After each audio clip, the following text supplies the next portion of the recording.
In the winter of 1828, the world's most prestigious medical school harbored a fatal crisis. They possessed the most brilliant minds and the sharpest scalpels, but they were entirely out of flesh. The law permitted the dissection of only executed criminals, a fraction of what science demanded. To understand the complex architecture of human anatomy, the theaters needed fresh subjects.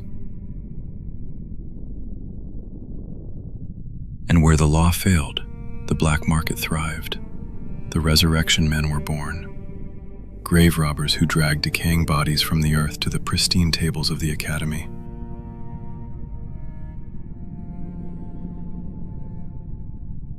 But there was a clinical problem.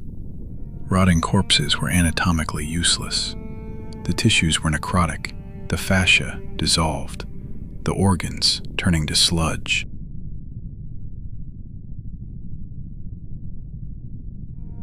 The renowned surgeon, Dr. Robert Knox, paid premium prices, but he demanded perfection. For his surgical demonstrations, he needed them fresh.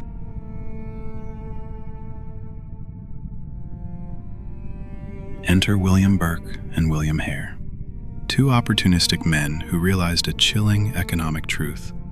Why dig through frozen mud for a rotting corpse when you can simply manufacture a fresh one? They didn't use blades. Blades leave marks. A stabbed or beaten body raises immediate questions on the autopsy table.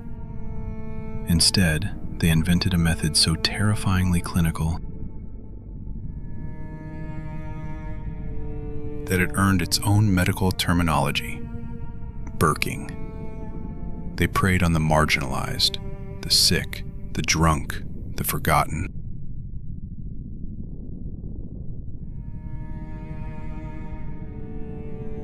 The method was brutal asphyxiation, sitting on the victim's chest to compress the rib cage while simultaneously covering the nose and mouth. No bruises, no broken bones. It induced severe hypoxia without a single drop of blood. A perfectly intact, warm specimen, meticulously prepared for the surgeon's knife.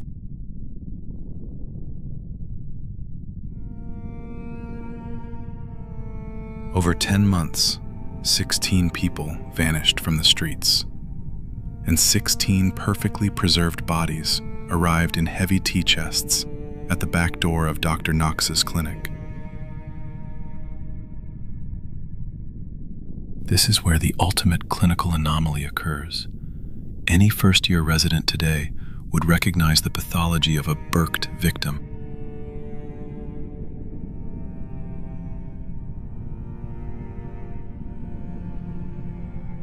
The bright red lividity pooling in the tissues, the classic petechial hemorrhages bursting in the capillaries of the eyes, the unmistakable signatures of suffocation.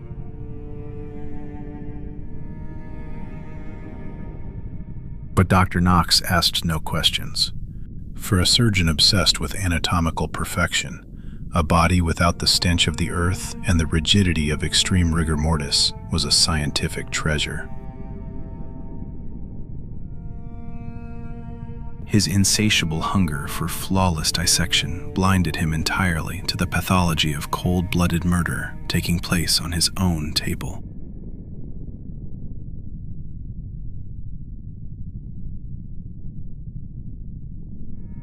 But no surgical strike is without complications.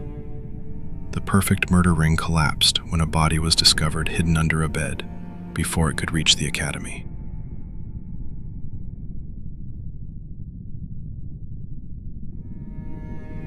Hare turned King's evidence, betraying Burke to save his own neck. On January 28, 1829, William Burke was led to the gallows.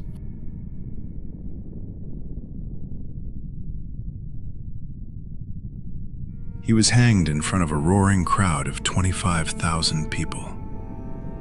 But the ultimate clinical irony was yet to unfold.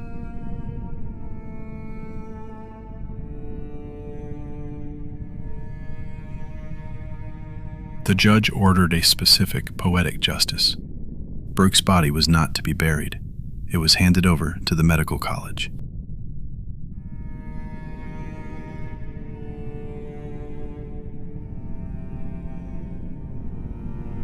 The man who killed to supply the dissection tables was publicly dissected by the very scalpels he served. His skin was bound into a book. His skeleton remains on display to this day. A permanent, bone-chilling record in the darkest pages of surgical history. Subscribe to open the next file in the surgeon's Blackbook.